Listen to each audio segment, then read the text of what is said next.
票多好，全城多好，不敢安於封建制度裏，民意再高，選票卻盡耗，旗幟高舉，全意爭取，出於真心不計較回報，民眾的想法要達到。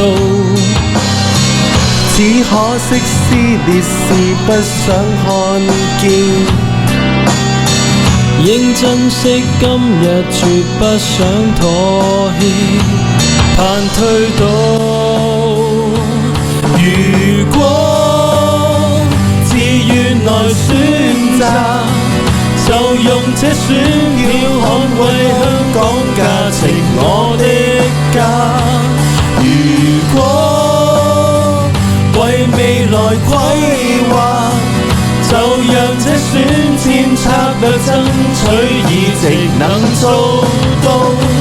如果命運能抉擇，集合彼此意向，在今天再入雷動聲呐，攜手散佈這想法，盼再可超越派別爭取，再奪議會的資格。